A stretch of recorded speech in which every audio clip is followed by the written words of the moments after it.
Lossfit sponsored today's video, but by the end of it, I will prove to you that this is a better solution than what Toyota is trying to sell that has less coverage and costs more. Hey guys, Tyler with Independence Overland. So today I'm doing some more modifications to the interior of the truck. I'm trying to get some of these things dialed in before next year. Winter is kind of the build season. I think it is for a lot of us. And so I've had some things that I've been waiting on because this is a brand new truck. There's certain items that have not been available that I've really wanted to get. One of the main things I've been waiting on is the Wrangler ceiling net. It's like the attic for the back seat. I have one of these in the FJ, paid full price for it. Now I have this for the truck. I paid full price for this. So I jumped through some hoops to get these made. I reached out to them and I said, hey, if I can find you somebody to bring you one of these new trucks, because they're getting more popular now, but for a while it was kind of hard to find owners. So I got on the forums. I found somebody that was an owner in Washington. They were willing to go and take their truck for a couple days for all the measurements and everything. I did get some custom work on mine. I got custom colors, some custom stitching, and I got the mesh material. So mine was $300, but you can get cheaper versions of these.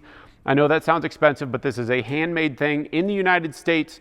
So I think it's important to support some of those businesses. This is one of the best things that I have in the FJ Cruiser, and you will see that in my adventure content. It's always packed full of stuff. It's so nice when you get into your truck and you can have a rain jacket up there, or I will even keep sometimes like hats and things like that. It just keeps it up out of the way and it keeps the floor area of your truck a little more organized. So this is something that I really wanted, and I just think that this is one of the best upgrades that you can get. I've seen that there are some other options on the market for previous generation vehicles. I think this is the first attic that you'll be able to get for the 4th gen Tacoma. I like the Wrangler setup because it's a little more heavy duty than some of the other ones that I've seen. It has places where you can loop into it here on the bottom of the cargo netting. And so I've hung things like even to dry shoes out or to dry like a jacket out in the back, things like that. So one of the things I did do this time around is I got that mesh on the inside of it. The reason for that is because our dog Blue, being in the back of the truck sometimes, she would have like jackets, like the sleeve of a jacket falling through one of these, and it would be like interface and we would notice it for a little while. So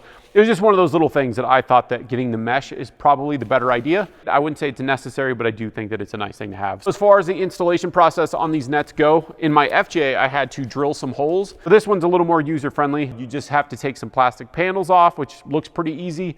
And then it utilizes some of the factory hardware. So there's no drilling on this particular installation. So this is one of the things that I'm gonna put in today, and then we will go over these floor liners and then over the bed liner. So I'm gonna get started on that. All right, so this is not going to be a full installation video. They send you the step-by-steps with the kit, but I will let you know how long it took me to install this. I'm gonna push the seats up and I'm gonna start taking these plastic panels and these handles off right here to get to a bolt at the top of this panel.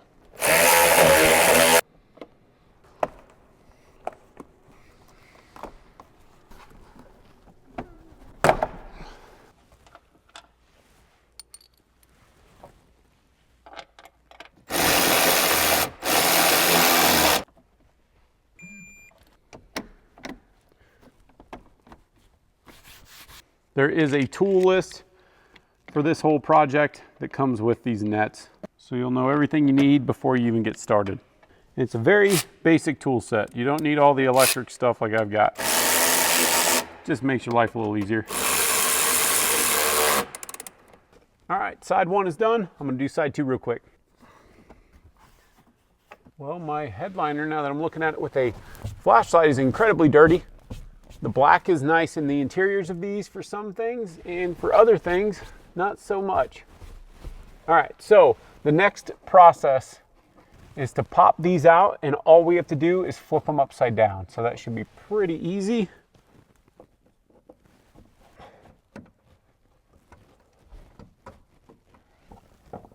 All right, that's all there is to that. So the last part of this, I just need to put the net up here and literally tighten it down against the front anchor points that we just installed. And then this will be done.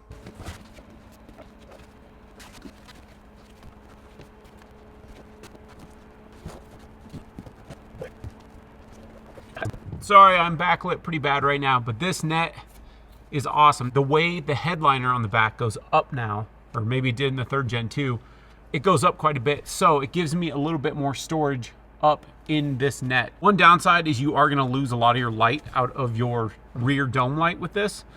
if you get the mesh version. If you get the non-mesh version, then plenty of light will come through. I had planned on upgrading those soon with the Miso Customs lights anyway, which I think will be bright enough to where it won't really matter as much, but this is a black mesh material, so it's gonna filter out some of that light. I'm willing to make the sacrifice on the rear light, but it is something to note. So when I get the Miso Customs one, maybe that'll make up for some of it, but I've always got like the Phoenix lights sitting around and stuff, so I can always grab a light, get into my stuff at night. So for mine on the Trailhunter, I got the gray with the orange stitching because I thought it would match everything that I have in here, which it does. My seats are gray with the orange piping, and then my Onward Supply Company rear seat back organizers have a gray and orange theme going on.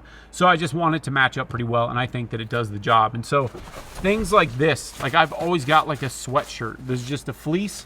And so being able to have that up here, it is just so out of the way, you won't even notice it. This is Blue Space, the pup.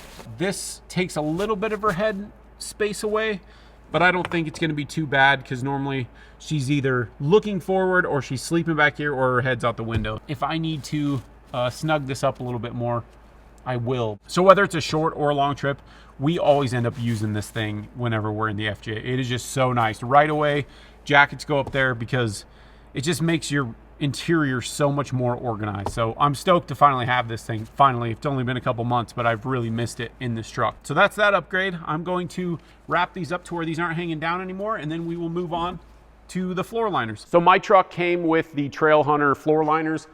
It is an add-on upgrade from Toyota these days. It was just part of the installed package, but that was something that I know I need because I'm not necessarily cosmetically nice to my stuff. Like I don't wipe my shoes before I get in a truck. Now that I've used the Trailhunter floor liners, I don't know that they're that much different than the TRD off-road or anything. They just say Trailhunter on them. I thought they're going to be sufficient, and I had not planned on changing those out. The ones in my FJ, I've had those in there for like 15 years, and those are the original ones that Toyota included with the truck. But something I didn't really think about is that with these trucks, it's a carpeted floor, as the FJ is a vinyl floor, which is very nice. I wish they would have done that with the Trailhunter model. That would have been so much nicer and so much of a better choice than carpet, because you can just wipe those clean. We went to Utah recently. We had to do, well, I guess an attempted recovery on another Tacoma, and I got so much dirt in the floorboard. I realized that there are some gaps in the floor liners that I didn't appreciate. There's just stuff getting into little nooks and crannies. Lossfit had actually reached out to me prior to that trip, and I turned them down. I was like, no, I'm pretty happy with what's in the truck. And then as soon as we got back for that trip, I was like, okay, maybe I need to look outside of what Toyota included. And as soon as I got these are a much better choice. These are going to be cheaper. I think the Toyota ones are like $200 as a port installed option, or if you go to buy them at your dealer. These have a lot more coverage in the front, and then as well in the rear, it actually goes over the center. They sent me the front, the rear, and the bed liner. And my truck does have a spray-in bed liner. A lot of people seem to think that when you have a spray-in bed liner that you have a bunch of grip. Your stuff's going to still slide around on a spray-in bed liner. It's just you're not going to get paint scratches and stuff like that. It gives it an extra barrier, but it's not giving you something grippy because it's not like a tacky material. As the stuff that a floor liner is made out of, this type of rubber is much more tacky and has more surface area. And I will show you some examples of how I tested that. I just did a few different speed tests, so we'll get into that a little bit later in this video. So first and foremost, this is the rear seat floor liner for the hybrid model. This is what the Trailhunter came with. So right away you can tell that it is just much more coverage. It goes all the way to the door sills, and actually protects stuff from falling in between like your carpet and your plastics inside of your truck. So that part's nice. Anyway, I'm probably gonna have to cut mine up either way because I need to fit this underneath the goose gear or in front of it. So I'm gonna test this with my goose gear setup, and I'm gonna try to lift the whole panel so I can slide this underneath, because I do like having this versus just carpet or versus just the Trailhunter ones, because with the dog in the back especially, it's gonna make a mess. I just want it to catch water and stuff like that. Like if she's drinking out of her bowl, or her bowl that sits on the floorboard leaks a little bit, at least water will sit in here and it'll evaporate. It'll make my life a little bit easier, of course. So I believe that this is the passenger side. Look how much more coverage you get there. It goes all the way up onto the plastics and stuff, and it really acts as more of a dish. And they appear to be thicker, and they just are a better fit. They really do look better. So anyway, I'm very satisfied with these. With the floor liners, I did not pay for these, but that's why I wanted to show you that even on their top tier trims like the Trailhunter, the OEM mats that are coming with these things aren't really the greatest. This is a very good upgrade. It's pretty affordable if you ask me, for 120 bucks, something like that. So with the bed liner, it's a whole different kit, or you can buy it separately if that's all you want. What they did is there is a circular piece here in the back where it will cover up your anchors and your tie down points. I just cut that out with a little razor blade. Took me 2 seconds to do. And now I can get to my Charvonia design tie down anchors right here. So this is a very rubberized coating. And I did some tests with this. I did a trip with these cases in the back, actually 2 trips, to where all this stuff was just sitting back here. I didn't have any of it anchored down except for my tire, of course.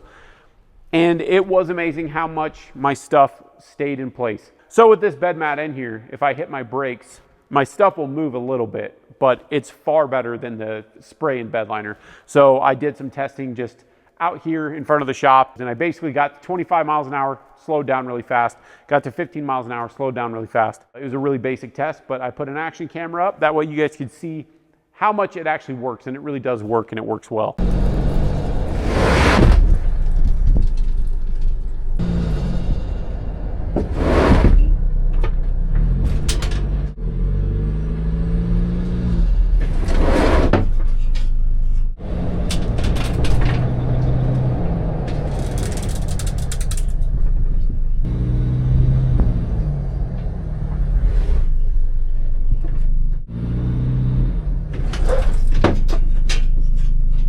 So I did get the rear liner into the back seat. Now I do have a goose gear seat delete, so my truck is customized.